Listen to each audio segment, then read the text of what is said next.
नमस्कार। दिन भर की बड़ी खबरों में आपका स्वागत है। मैं हूं आराधना।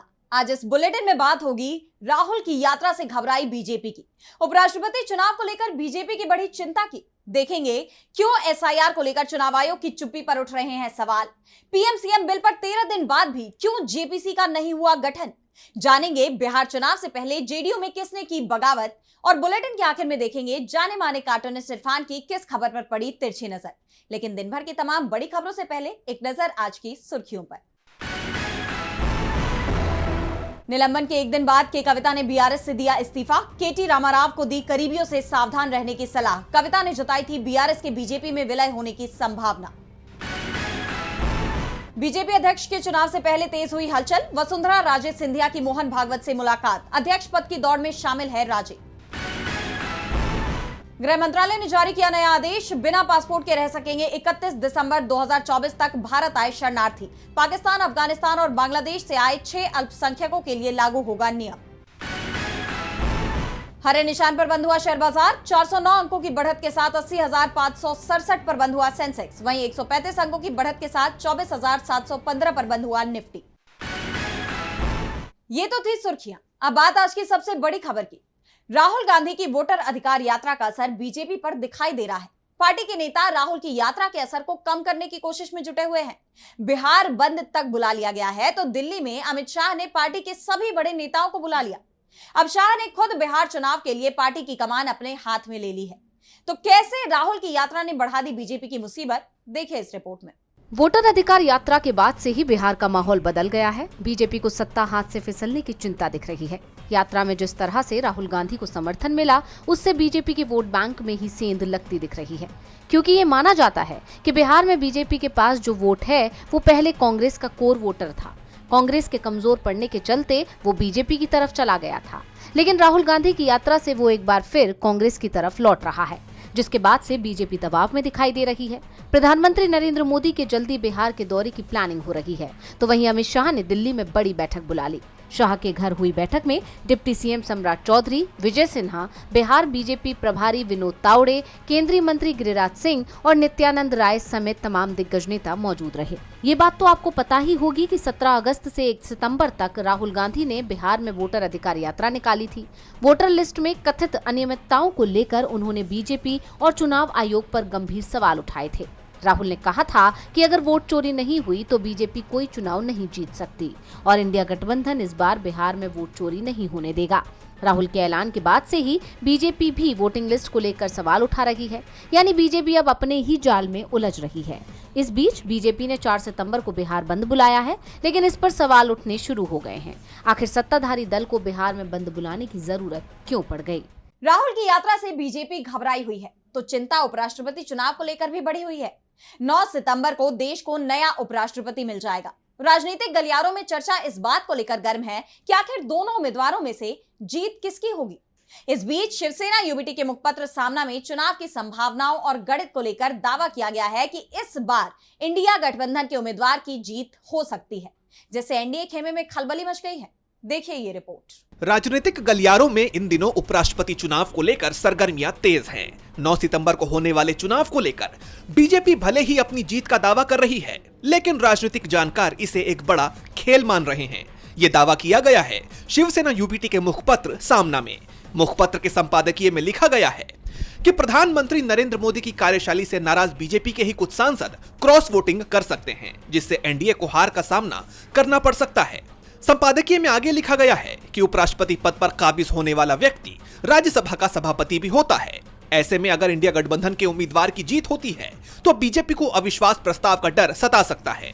सामना में आगे लिखा गया है कि भले ही कागजों पर एनडीए के पास बहुमत हो, लेकिन कई समीकरण इस चुनाव को रोचक बना रहे हैं। जैसे आंध्र प्रदेश की अस्मिता के नाम पर चंद्रबाबू नायडू के नेतृत्व वाली टीडीपी के 16 लोकसभा सांसद इंडिया गठबंधन के उम्मीदवार बी सुदर्शन रेड्डी को वोट दे सकते हैं। दिल्ली के कॉन्स्टिट्यूशन क्लब के हालिया चुनाव में गृह मंत्री अमित शाह के समर्थित उम्मीदवार की हार ने यह साफ कर दिया है कि बीजेपी के अंदर भी मतभेद पनप रहे हैं। संपादकीय में आगे लिखा गया है कि इसी डर से प्रधानमंत्री मोदी ने अपने सांसदों के लिए डिनर डिप्लोमेसी का सहारा लिया है। संख्या बल पर गौर करें तो इंडिया गठबंधन की जीत का समीकरण कुछ इस तरह से बनता है। लोकसभा में अगर चंद्रबाबू नायडू इंडिया के पक्ष में जाते हैं और 20 सदस्य क्रॉस वोटिंग करते हैं तो इंडिया गठबंधन की संख्या 273 हो जाएगी, जबकि एनडीए की संख्या घटकर 257 ही रह जाएगी। राज्यसभा में अगर एनडीए के 10 सदस्य क्रॉस वोटिंग करते हैं तो इंडिया गठबंधन के पास 97 और एनडीए के पास 102 वोट होंगे। दोनों सदनों के कुल वोटों को मिलाया जाए तो इंडिया गठबंधन को 370 और एनडीए को 359 वोट मिल सकते हैं, जिससे इंडिया गठबंधन की जीत तय मानी जा रही है। अब बीजेपी की डिनर डिप्लोमेसी काम करेगी या फिर क्रॉस वोटिंग से एनडीए को बड़ा झटका लगेगा, ये तो 9 सितंबर को ही साफ हो पाएगा। उपराष्ट्रपति चुनाव को लेकर चर्चा तेज है तो सुर्खियों में चुनाव आयोग भी बना हुआ है। बिहार एसआईआर में धांधली को लेकर चुनाव आयोग पहले से ही घिरा हुआ है। विपक्ष लगातार चुनाव आयोग पर हमलावर है। इस बीच एसआईआर की ड्राफ्ट वोटर लिस्ट के डेटा पर चुनाव आयोग की चुप्पी ने सवालों की कड़ी बढ़ा दी है। 1 सितंबर को इसकी डेडलाइन थी, पर चुनाव आयोग 3 दिन से मौन है। तो क्यों चुप है चुनाव आयोग, क्या है पूरा मामला, जानने के लिए देखिए ये रिपोर्ट। बिहार में मतदाता सूची पर आपत्ति या दावे के फाइनल नंबर के इंतजार के बीच चुनाव आयोग के मौन ने विपक्ष के आरोपों को हवा दे दी है। दरअसल बिहार में मतदाता सूची के विशेष गहन पुनरीक्षण के बाद 1 अगस्त को जारी ड्राफ्ट वोटर लिस्ट पर तब से 1 सितंबर तक दाखिल दावा और आपत्ति के फाइनल नंबर पर चुनाव आयोग 3 दिन से मौन है। आयोग 1 अगस्त के बाद से ही हर दिन दोपहर तक निर्धारित प्रक्रिया के तहत मिले दावे और आपत्ति का नंबर जारी कर देता था। दावे और आपत्ति के लिए पूर्व निर्धारित आखिरी तारीख 1 सितंबर की सुबह 10 बजे तक का डेटा भी आयोग ने जारी कर दिया, लेकिन उस दिन सुबह 10 बजे से 3 सितंबर शाम 5 बजे तक और कितने दावे और आपत्ति दाखिल हुए इसका हिसाब सामने नहीं आया है, जिसे लेकर विपक्ष अब चुनाव आयोग पर हमलावर है और चुनाव आयोग की कार्यप्रणाली पर सवाल उठा रहा है। जैसा कि आप जानते हैं कि चुनाव आयोग ने सुप्रीम कोर्ट में डेडलाइन बढ़ाने की अपील पर 1 सितंबर को सुनवाई के दौरान ये भरोसा दिया था, विधानसभा चुनाव में नामांकन की आखिरी तारीख तक वोटर से दावा और आपत्ति लिए जाएंगे और सही रहने पर मतदान से पहले ऐसे नाम मतदाता सूची में जोड़े जाएंगे। अब ड्राफ्ट वोटर लिस्ट को लेकर 2 दिन से चुनाव आयोग की चुप्पी ने विपक्ष के आरोपों को हवा दे दी है। चुनाव आयोग सवालों से घिरा हुआ है तो सवाल पीएम सीएम बिल पर भी गहराते जा रहे हैं।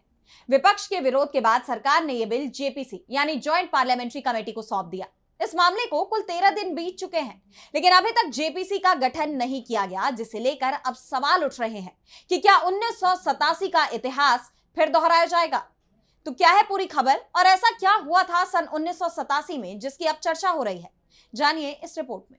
पीएम सीएम समेत मंत्रियों को पद से हटाने वाले बिल को लेकर विपक्ष के विरोध के बाद ये बिल जेपीसी को सौंप दिया गया है। विपक्ष की तरफ से जेपीसी को लेकर भी भारी विरोध किया गया, लेकिन इस विरोध के 13वें दिन बाद भी जेपीसी का गठन नहीं हुआ है, जिसको लेकर विपक्ष ने एक बार फिर मोदी सरकार पर निशाना साधा है।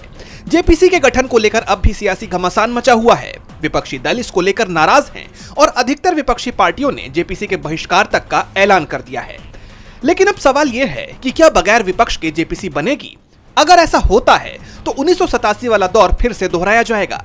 दरअसल 1987 में बोफोर्स घोटाले मामले की जांच के लिए बी शंकरानंद की अध्यक्षता में एक जेपीसी बनाई गई थी। बीजेपी सहित सभी विपक्षी दलों ने जेपीसी में कांग्रेस के सदस्यों की बहुलता होने का आरोप लगाते हुए इसका बहिष्कार कर दिया था।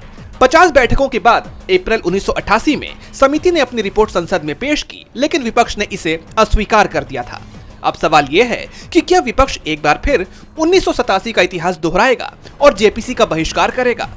जैसा कि आप जानते हैं कि मंत्रियों, मुख्यमंत्रियों और प्रधानमंत्री तक की गिरफ्तारी और 30 दिन की हिरासत में पद से हटाने से जुड़े 3 विधेयक जेपीसी को भेजे गए हैं, लेकिन विपक्ष इस पर एकजुट नजर आ रहा है। कांग्रेस अभी रणनीति बनाने में जुटी है।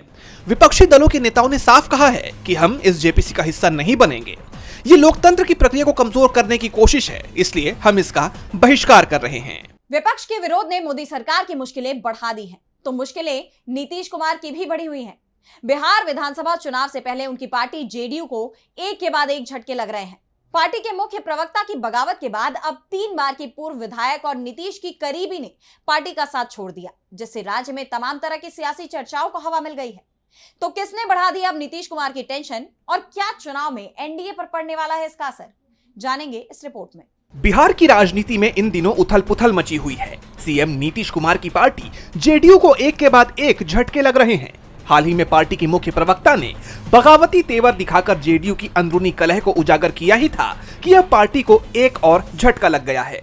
गोविंदगंज विधानसभा सीट से पूर्व विधायक मीना द्विवेदी ने जेडीयू की प्राथमिक सदस्यता से इस्तीफा दे दिया है। उनके इस कदम ने न सिर्फ जेडीयू बल्कि एनडीए के लिए भी टेंशन पैदा कर दी है।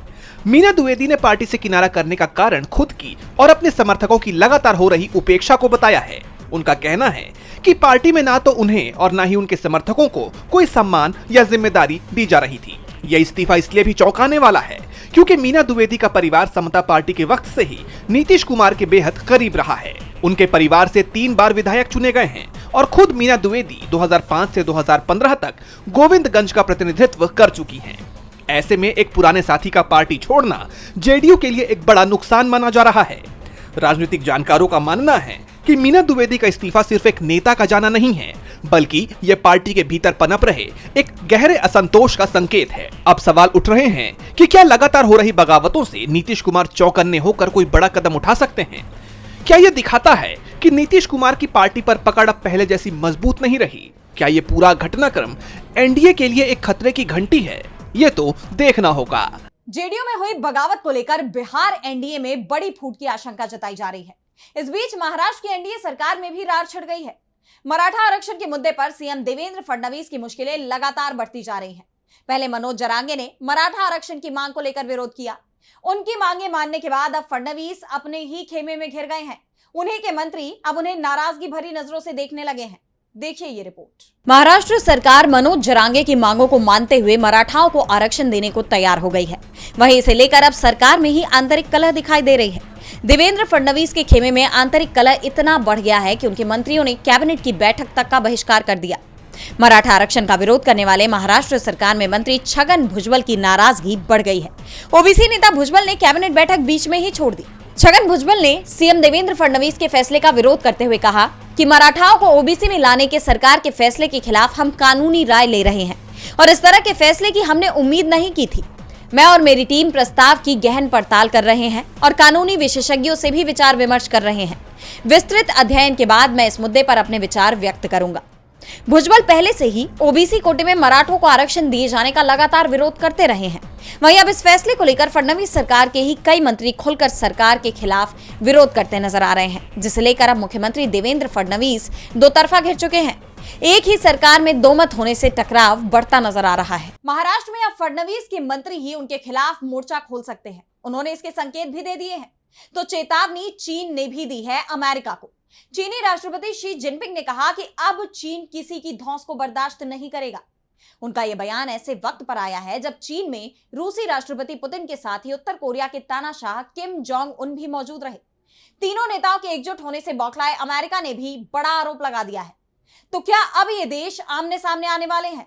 देखिए ये रिपोर्ट। चीन में विक्ट्री डे के मौके पर एक अलग ही नजारा दिखाई दिया। सेकेंड वर्ल्ड वॉर में चीन की जीत की 80वीं वर्षगांठ के मौके पर आयोजित इस परेड में कुल 26 देश के नेता पहुंचे, लेकिन सबसे ज्यादा सुर्खियां बटोरी चीनी राष्ट्रपति शी जिनपिंग के साथ रूसी राष्ट्रपति व्लादिमीर पुतिन और उत्तर कोरिया के तानाशाह किम जोंग उन की तिकड़ी ने।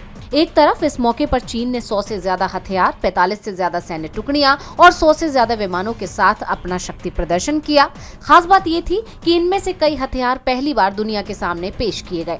इतना ही नहीं, अपने संबोधन के दौरान शी जिनपिंग ने भरे मंच से अमेरिका को चेतावनी दे दी। उन्होंने कहा कि चीन किसी धौंस जमाने वाले से डरता नहीं है और हमेशा आगे बढ़ता रहता है। आज मानवता के सामने फिर से ये चुनाव है कि वो शांति चुने या युद्ध, संवाद करे या टकराव। मैं सभी देशों से कहना चाहता हूँ कि वे युद्ध की असली वजहों को खत्म करें और पुराने दुखद हादसों को दोबारा ना होने दें। जिनपिंग का ये बयान अमेरिका को उकसाने वाला तो था ही, लेकिन जिस बात से अमेरिका को ज्यादा मिर्ची लगी वो थी पुतिन, जिनपिंग, किम जोंग का साथ आना। अमेरिकी राष्ट्रपति डोनाल्ड ट्रंप ने ये तो आरोप लगा ही दिया कि ये अमेरिका के खिलाफ साजिश रच रहे हैं। उन्होंने अपने social media handle truth social पर लिखा कि राष्ट्रपति शी और चीन के शानदार लोग अच्छे से जश्न मनाएं। जब आप अमेरिका के खिलाफ साजिश करें तो व्लादिमीर पुतिन और किम जोंग उनको मेरी तरफ से शुभकामनाएं दें। ये दोनों अमेरिका के खिलाफ साजिश कर रहे हैं। इन हालात में चीन अमेरिका के बीच तनाव बढ़ने की आशंका जताई जा रही है, लेकिन इस परेड के बाद एक बात और साफ हो गई है कि अब अमेरिका के खिलाफ चीन के साथ रूस और उत्तर कोरिया एकजुट हैं, जो अमेरिका के लिए बड़ा खतरा साबित हो सकता है। और बुलेटिन के आखिर में देखेंगे जाने माने कार्टूनिस्ट इरफान की किस खबर पर पड़ी तिरछी नजर।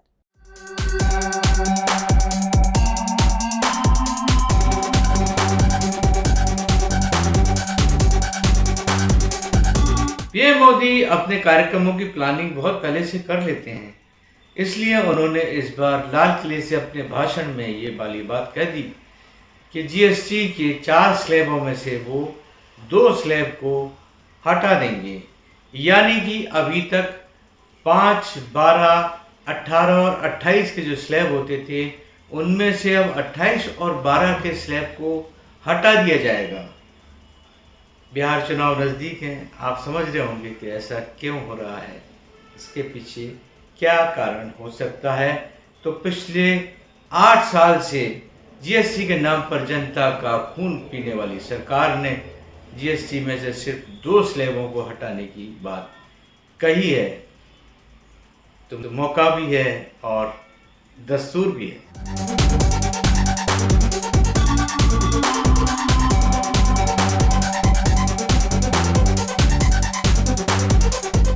बहुत बहुत शुक्रिया इरफान जी। तो आज इस बुलेटिन में इतना ही। देखते रहिए डीबी लाइव। नमस्कार।